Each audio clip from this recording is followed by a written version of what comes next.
Halo warga intelektual sekalian, guys, baru-baru ini lagi viral di media sosial. Ternyata komedian yang sering kolaborasi dengan Cing Abdel, yaitu Pak Temon, ternyata dia seorang Kristen, guys. Wow, luar biasa. Nah, anehnya lagi, dia konon katanya pernah mualaf, sehingga di media sosial itu simpang siur ya, ketika dia meninggal bukannya mengucapkan bela sungkawa, tapi ada banyak orang yang mengatakan, lah kok dia Kristen? Lah kok ada salib? Lah kok gitu? Jadi banyak warga Konoha yang terkejut gitu. Ya ada banyak warga Konoha yang merasa, lah kok gitu? Selamanya bukannya Muslim ya? Berarti kemarin dia pura-pura mualaf ya? Oh berarti dia mualaf karena wanita ya? Nah ini yang jadi masalah. Disclaimer on ya. Ya sebelum saya lanjut, saya turut mengucapkan turut berduka cita ya atas meninggalnya Bang Temon. Apapun yang dia anut, mau Kristen kayak, mau Buddha kayak, mau Islam kayak, mau apapun agamanya nggak jadi masalah ya. Jadi yang saya kritik di sini adalah kenapa kita itu terlalu mengurusi keyakinan orang lain. Itu yang jadi permasalahan, ya kan? Kemudian ya ternyata ya ini sebenarnya privasi dia, tapi kan dia kan public figure ya. Kalau dia orang biasa kita nggak akan bahas ya. Kan dia kan public figure ya. Public figure itu kita harus tahu dong privasinya. Jadi ternyata ya Bang Temon ini diduga menikah 6 kali. Wow, luar biasa. Nah yang jadi pertanyaan, bisakah orang Kristen itu kawin cerai, menikah sampai 6 kali? Saya tidak akan menyimpulkan, ada yang menyimpulkan. Kemudian, kenapa di akhir-akhir ini kalau seperti kan ya, nggak semua tapi ya, orang Kristen ada yang cerai juga gitu. Kenapa bisa seperti itu? Apa alasannya? Ya kemudian, apakah dalam agama Kristen itu memang dilarang bercerai? Kemudian, kenapa dia minta dikuburkan secara Kristen? Padahal kan keluarganya kan Muslim, bahkan putrinya juga kan pakai hijab ya. Putri kandungnya coy, pakai hijab gitu. Nah, kenapa dia mau sendirian Kristen di agamanya, di rumahnya gitu? Kenapa? Ini ada semacam misteri gitu ya, ada semacam kejanggalan di sini ya. Oke, langsung saja kita ke pembahasannya. Saya tidak berpihak pada siapapun, saya tidak berpihak pada Kristen, saya tidak berpihak pada Muslim. Langsung saja kita kenyot. Jadi guys, percayalah kalau di suatu negara itu banyak orang yang mabuk agama, sedikit-sedikit agama, ada orang meninggal yang kita lihat agamanya, biasanya kita akan susah jadi negara maju sampai kiamat pun tidak akan jadi negara maju. Kenapa? Karena kita tuh berpikirnya itu irasional. Orang yang sedikit-sedikit agama itu kan berpikirnya irasional. Mohon maaf, dalam kurung bodoh gitu ya. Bukan berarti saya mengatakan semua orang yang mabuk agama itu bodoh ya. Tapi rata-rata bodoh. Kenapa orang yang mabuk agama itu rata-rata bodoh? Ya kalau kita bandingkan dengan negara maju kan nggak peduli dengan agama ya. Kenapa? Karena mereka cerdas. Jadi kalau saya mengatakan bahwa warga Konoha itu banyak yang bodoh, pasti banyak yang tersinggung. Ya pada faktanya kan seperti itu. Orang meninggal masa ngurusin agamanya. Banyak tuh warga Konoha komentar, lah agamanya kok gitu? Lah agamanya kok jadi ada salib gitu? Emang kalau ada salib nggak boleh gitu? Cuman warga Konoha kan berpikir agama gue yang paling benar ya, agama lain sesat. Kalau ada salibnya, nanti masuk neraka ya seperti kisah daripada Ahmad Dhani. Nanti kamu akan dibakar di neraka, agama gue yang paling benar. Nah, ini yang jadi permasalahan. Ini sangat susah saya jelaskan sama warga Konoha ya. Ini susah banget. Ya, saya tuh lebih susah menjelaskan ya hal ini daripada menjual sisir sama orang botak. Ya, swear ya, lebih susah. Gini. Kita tahu bahwa agama itu kan keyakinan ya. Nah, banyak orang warga Konoha ya masih belum memahami apa itu keyakinan. Mereka memahami keyakinan itu. Ini ada kesalahan guys. KBBI mengatakan bahwa agama itu atau keyakinan itu kan sesuatu hal yang masuk akal, rasional dan sebagainya. Itu menurut KBBI ya. Ya kan? Keyakinan itu kan masuk akal ya menurut KBBI. Tapi kalau menurut kamus luar negeri Cambridge, keyakinan itu ya kita percaya sesuatu hal tapi tidak terbukti secara ilmiah, tidak terbukti secara langsung. Itu keyakinan. Jadi ada yang salah dengan penafsiran atau definisi keyakinan di Konoha. Sehingga kita salah menafsirkan keyakinan.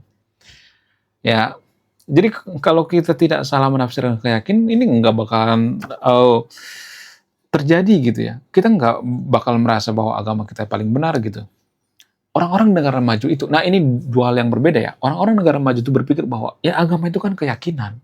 Apa sih definisi keyakinan? Kita menganggap bahwa itu benar walaupun tidak terbukti secara ilmiah. Keyakinan itu gini nih, nih. Gua meyakini bahwa suatu saat pulpen ini terbang. Itu keyakinan. Orang-orang negara maju berpikir seperti itu. Agama juga seperti itu. Kenapa saya mengatakan seperti itu? Ya kan surga dan neraka itu kan nggak bisa buktikan secara ilmiah. Coba, saya mau nanya yang nonton video ini. Coba buktikan secara ilmiah surga dan neraka itu ada. Apakah surga dan neraka itu bisa di-Sherlock? Nggak bisa kan? Kalau saya ngomong seperti ini, pasti banyak nanti yang nggak terima. Ya, pasti banyak yang menganggap bahwa saya itu PKI lah gitu ya, nggak beragama lah gitu. Tapi tujuan saya itu baik, supaya menghilangkan hal-hal seperti ini gitu. Supaya kita jangan terlalu mabuk agama gitu. Ya boleh beragama, nggak jadi masalah, saya tidak larang gitu. Dari sudut pandang keyakinan, saya yakin dengan surga dan neraka. Tapi dari sudut pandang ilmiah, itu tidak bisa dibuktikan secara ilmiah. Lalu kalau misalnya ada yang mengatakan ya, oh kalau beragama Kristen itu masuk neraka. Lah, wong kita juga nggak bisa membuktikan surga dan neraka dalam agama kita. Gimana kita mau nyesatkan orang lain, agama lain, sementara keyakinan kita juga belum tentu terbukti? Ya kan itu namanya nggak sadar diri kan? Berdasarkan definisi keyakinan, kita meyakini bahwa sesuatu hal itu benar, walaupun tidak terbukti secara ilmiah. Lalu kita sudah berani memvonis bahwa agama lain sesat. Ya kan? Kan ngaco berpikirnya. Ini kengacauan yang hakiki. Ini susah saya jelaskan sama warga Konoha. Ya lebih susah saya menjelaskan ini daripada yang menjual es di Kutub Utara. Ya. Sehingga ya kadang-kala kita berpikir agama kita paling rasional, paling masuk akal ya, paling benar gitu. Padahal disuruh nunjukin surga nggak bisa kan. Bukan berarti saya mengatakan bahwa surga itu nggak ada. Surga itu dari sudut pandang keyakinan. Ya keyakinan itu sama seperti ini. Suatu saat ini pulpen ini terbang dengan sendirinya. Apakah itu bisa dibuktikan secara ilmiah? Nggak bisa. Itu keyakinan, sama seperti itu. Keimanan juga seperti itu. Jadi kalau banyak orang yang berpikir keyakinan terus gitu ya, ada masalah keyakinan terus, ya kita nggak akan maju. Kita berpikir rasional aja. Kalau Temon misalnya nih dia misalnya percaya dengan Kristen, ya udah gitu. Mau apa lagi gitu? Ya udah gitu. Mau apa lagi? Ya kan itu kan berdasarkan isi hati kan. Ya berdasarkan kata hati gitu. Kalau kita mengatakan bahwa agama kita yang paling benar, agama kita yang paling masuk surga, emang udah ada yang pergi pulang ke surga gitu, udah ada yang cek gitu. Oh, kalau misalnya mengatakan, oh zaman dulu ada malaikat ketemu dengan nabi misalnya, ya ada ketemu dengan seorang yang wow gitu zaman dulu. Emang itu bisa dibuktikan secara ilmiah? Kenapa nabi itu ketemu dengan malaikat itu selalu di tempat sepi? Kenapa nggak tempat rame aja gitu? Ya kan biar nggak fitnah ya kan. Harusnya kan di pasar gitu ya. Ya, nih turun nih ya, wahyu misalnya ya. Harusnya kan tempat ramai gitu ya. Misalnya nih ada Nabi ABC misalnya. Ya harusnya kan tempat ramai dong. Kalau misalnya mengatakan, kok lu nggak percaya bahwa Nabi itu dapat wahyu? Ya dari sudut pandang keyakinan, gua masih meyakini bahwa Nabi itu dapat wahyu. Tapi permasalahannya dari sudut pandang ilmiah, apakah itu bisa dibuktikan secara ilmiah? Nggak bisa. Ya, sesuatu hal yang tidak bisa dibuktikan secara ilmiah itu ya nggak bisa dibuktikan secara berulang-ulang gitu ya, diuji gitu secara empiris. Itu yang jadi permasalahan. Tapi kan kita sudah terlalu yakin gitu, oh, kita masuk surga gitu ya. Surga juga nggak bisa dibuktikan secara ilmiah. Bagaimana mungkin kita mengatakan orang lain masuk neraka, ya kita masuk surga, surga juga nggak bisa dibuktikan secara ilmiah. Itu yang jadi permasalahan. Jadi orang-orang di negara maju itu berpikirnya seperti itu. Ya mereka tidak menghakimi orang lain masuk neraka gitu. Itu lebih bagus menurut saya pribadi. Artinya gini ya, umat Kristen meyakini bahwa agama mereka itu nggak terbukti secara ilmiah. Gimana kita menyesatkan agama lain? Kita juga nggak terbukti secara ilmiah. Kemudian umat Muslim juga seperti itu ya, agama kita juga nggak terbukti secara ilmiah. Jadi secara tidak langsung kita mengajarkan bahwa semakin dewasa gitu, iya kan? Kalau misalnya mengatakan kok seperti pelin-pelan, itu bukan pelin-pelan guys. Kita menempatkan sesuatu hal itu pada tempatnya gitu, keilmuan gitu. Ya, jadi surga dan neraka itu nggak bisa dibuktikan secara ilmiah. Mana coba datanya? Ya kan? Kalau saya ngomong seperti ini pasti saya akan dikata-katain ateis, PKI gitu. Enggak, saya masih yakin surga dan neraka itu dari sudut pandang keyakinan, dari sudut pandang ilmiah itu dua hal yang berbeda. Ya, jadi kalau kita mengatakan orang lain masuk neraka itu harus bisa dibuktikan secara ilmiah. Kalau itu keyakinan, ya keyakinan kita juga nggak terbukti secara ilmiah, gimana kita mengatakan orang lain masuk neraka? Kan ngaco. Ya, itu yang perlu saya jelaskan. Ya, kalau nggak seperti itu kita tidak akan jadi negara maju. Ya. Menurut kalian gimana? Coba tulis komentar ya. Kemudian bagaimana dengan orang Kristen yang kawin cerai? Di Eropa juga kan sebenarnya udah banyak yang kawin cerai ya. Artinya gini ya, gini. Saya tidak pro terhadap orang yang kawin cerai ya. Saya tidak melegalkan kawin cerai ya. Saya melarang itu ya. Tapi gini. Ada kasus di mana di suatu daerah di Konoha, saya tidak bisa menyebutkan ya. Ini bagian daripada suku ya. Jadi suku yang saya maksud ini mayoritas Kristen ya. Enggak semuanya tapi mayoritas Kristen. Tapi ketika mereka berantem, mereka nggak bisa cerai gitu. Ya, sampai ada suatu kejadian, ya mohon maaf, sampai salah satunya meninggoy gitu. Nah, saya berpikir, ya kenapa bisa meninggoy? Karena apa? Karena tidak ada yang namanya perceraian gitu. Karena gini.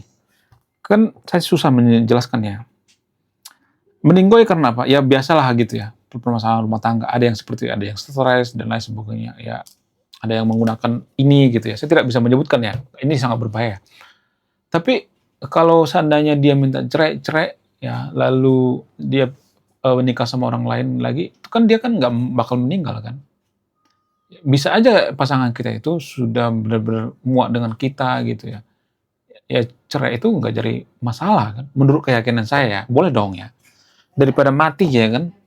Itu pertimbangannya guys ya. Saya tidak nyuruh yang Devin untuk jadi cerai, itu pertimbangannya. Dan orang-orang negara maju juga berpikir seperti itu. Daripada kita saling menyakiti, ya udah nggak apa-apa gitu ya. Nggak jadi masalah. Ya. Nggak jadi masalah kalau di negara maju ya. Tapi disclaimer on ya, saya tidak mendukung orang kawin cerai ya. Disclaimer on ya. Saya tidak menyarankan ya. Itu dari sudut pandang paling rasional ya. Ya menurut kalian gimana? Coba tulis komentar ya. Saya tidak akan berpihak di video ini. Anda yang menyimpulkan. Sekian video ini, saya warga intelektual, salam rasional.